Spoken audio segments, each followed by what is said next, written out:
Well, hello, good morning, good evening. This is the end of week 2, beginning of week 3, and I thought what I'd do today is just a quick recap of the course so far and check that everybody's okay. Going right back to the first page, read this first. Tutor groups, you're starting now to work in tutor groups, and that's simply so for the tutors, myself, Elaine and John Paul, to have a smaller group to respond to so that we can respond in a bit more detail. But we will be talking to everybody on the course. It's not exclusive. It doesn't prevent you talking to others. If you haven't done so far, quite worthwhile going back and reading the course handbook. On Wednesday, when we had the webinar, a number of people asked questions that, about information that's in the handbook. Always worth going back and do that.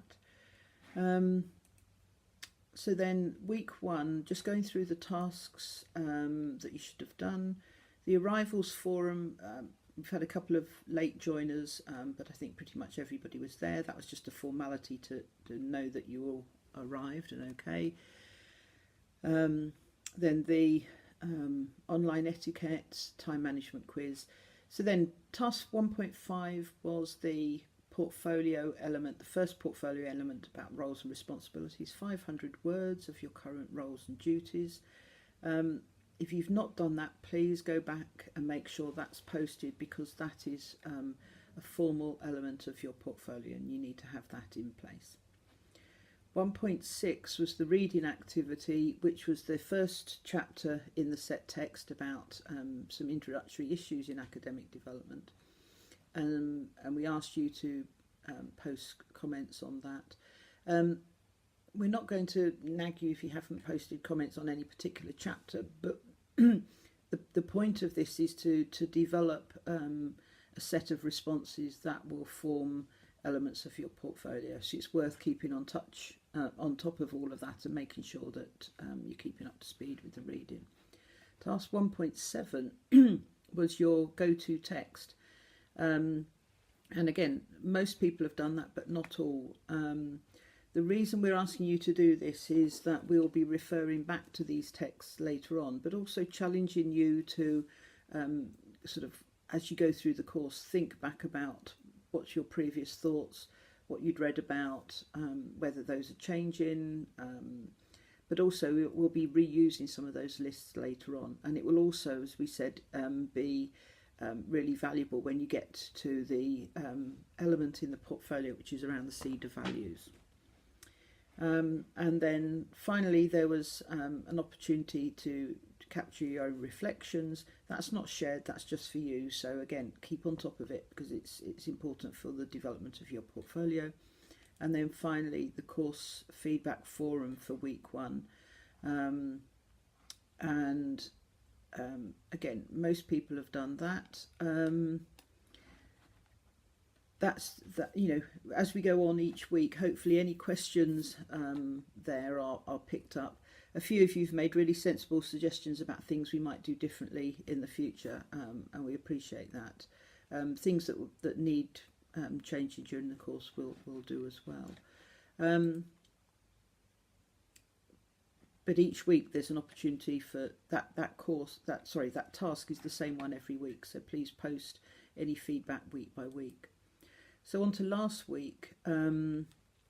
The reading activity was chapter 2 in the set text. And that's quite interesting the way it's split opinion about how useful it was to have those sort of orientations categorised. Some people found it helpful, some people more frustrating. Then there were 2 tasks around your current thinking around your own role. The Teaching Perspectives Inventory, which you might want to comment on in a forum, and then the diagnostic tool, and that's task 2.4. And this is the first task really that we'll be dealing with as tutors within tutor groups. Just that's so that we've got time and opportunity to really engage and to set up discussions amongst the tutor group.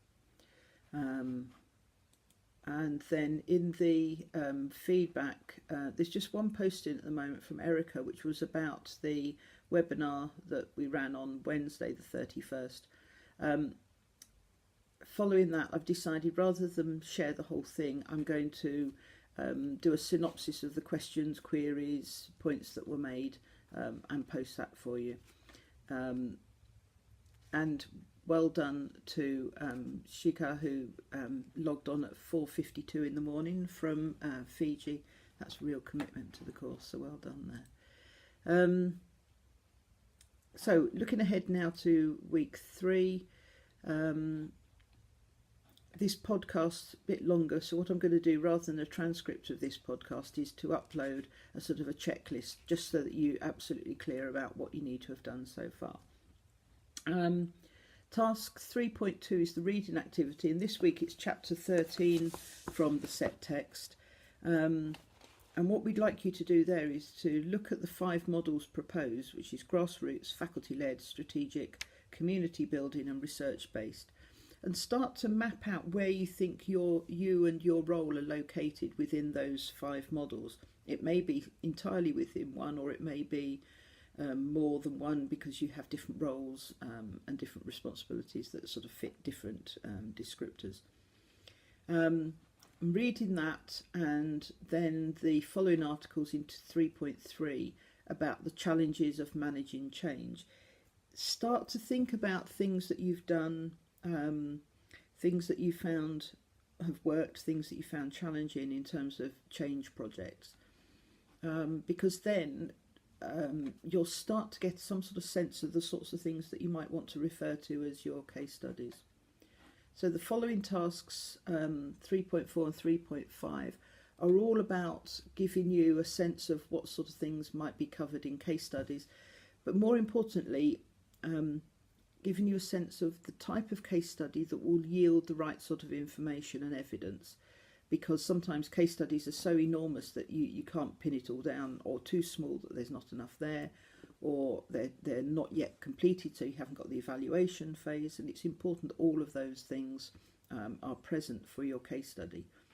So please work your way through the reading and then tasks 3.4 and 3.5, and then we will discuss those in our tutor groups. And again, within the tutor groups, we'll be sort of really starting to answer your questions, unpick and tease out the sorts of things that might become the focus for your case study. But don't worry, don't panic at this stage. If you've a feeling that you've not a great idea about what you want to do, it will emerge, so please don't panic. We've also included some examples of portfolios from mine, which is quite old now, 5 years ago, John Paul's from a couple of years back, Mandy's from last year. They're just opportunities to have a look at what people have done, but again, it's not prescriptive, and if you want to do things in a different way, that's fine. And again, your tutors will be discussing the format and so on with you. And in fact, that was one of the sort of major discussions in the webinar about the format, and I'll post a bit more information about that. Okay. So hopefully everybody's okay and finding it, if not straightforward, manageable. And we know that time is the biggest issue, but please let us know if the time element is becoming unmanageable. The course, obviously takes a lot of energy at the beginning, and hopefully when you get into the sort of the swing of it, you find it a bit more straightforward. But please keep in touch with me or your tutors if you've got any queries. So enjoy your reading, enjoy the activities, and we'll speak to you during the week. Thanks so much. Bye.